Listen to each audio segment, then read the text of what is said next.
किसी भी चीज़ को ईश्वर से अधिक मूल्यवान मत समझो, क्योंकि जिन चीज़ों को ईश्वर ने बनाया है उन चीज़ों को मूल्यवान समझना, यानी जिनने बनाया है हमने उनको महत्व नहीं दिया, और जो चीज़ें हैं हम उनको महत्व देते हैं। कितनी बड़ी मूर्खता है। यदि हम अपने देह अभिमान को त्याग कर साक्षात ईश्वर को अपने शरीर में कार्य करने दें, तो हमारे लिए भगवान बुद्ध जीसस क्राइस्ट बनना मुश्किल नहीं है। संपूर्ण विश्व मेरा शरीर है, ऐसा जो कह सकता है वही तो आवागमन के चक्कर से मुक्त है। वह अनंत है, फिर आएगा कहाँ से, जाएगा कहाँ। किसी भी प्रसंग को मन में लाकर ना हर्ष करना है, यानी ना प्रसन्न होना है, न दुखी होना है। मैं अजर हूँ, अमर हूँ, मेरा जन्म नहीं, मेरी मृत्यु नहीं, मैं तो निर्लिप्त आत्मा हूँ। ये भाव दृढ़ता से हृदय में धारण करके जीवन जीना है और इसी भाव में ही तल्लीन रहना है।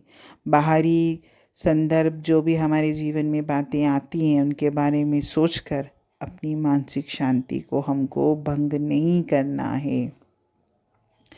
जब इंद्रियां विषयों की ओर जाने के लिए हमको ज़बरदस्ती करने लगे, तब उन्हें क्रोध दिखाओ और उन इंद्रियों को चुप करवाओ। जो आत्मानंद के रस की इच्छा करते हैं, जो आत्मचिंतन में लगे रहते हैं, वही तो सच्चे हैं। मन को वश में करने के उपाय करो। मन को अपना नौकर समझो और स्वयं को उसका मालिक मानो।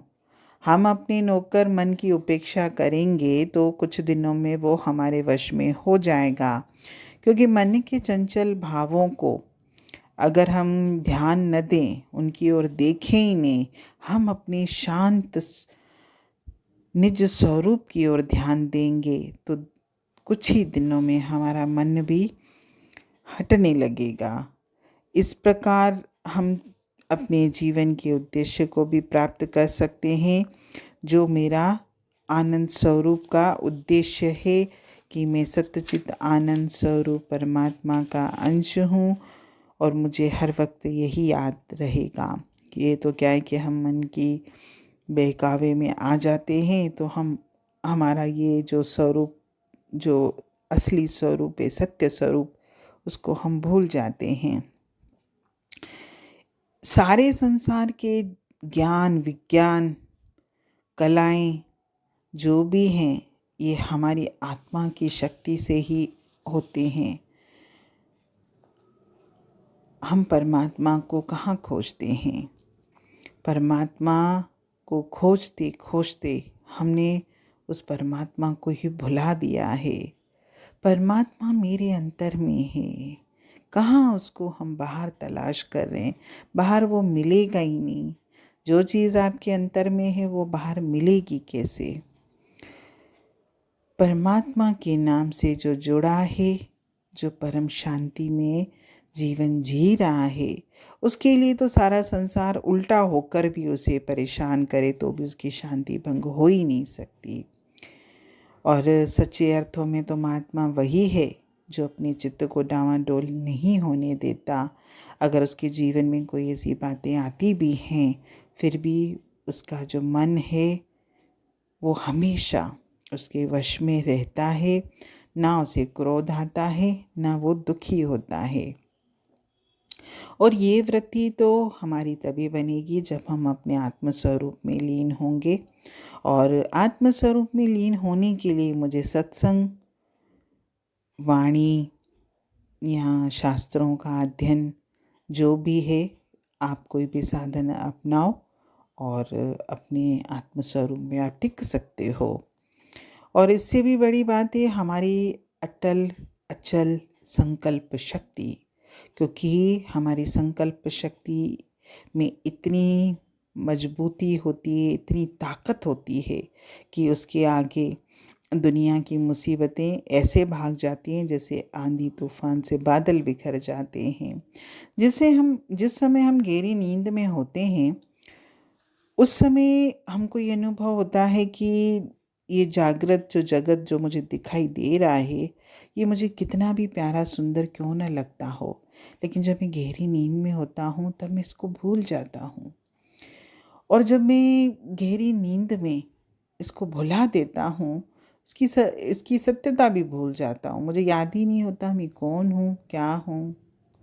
और जब 6 घंटे 8 घंटे जब हम नींद से उठते हैं तो हमको कितना अच्छा लगता है। लेकिन फिर जब हम जागृत अवस्था में इस जगत को सत्य मानने लगते हैं तो हमारे जीवन में फिर वही अशांति आ जाती है। नींद तो हमको रोजाना ये सीख देती है कि ये जो जगत है ये तुझे भ्रमित कर रहा है और ये तो समय की धारा में सरकता जा रहा है। कल मेरे जीवन में क्या था, आज क्या है, कल क्या होगा, कितनी स्पीड से निकलता जा रहा है। हम इन्हीं चिंताओं में ही पड़े हुए हैं। या तो हम भूतकाल में जीते हैं, पुरानी बातों को लेके बैठ जाते हैं, या हम भविष्य की प्लानिंग में रहते हैं।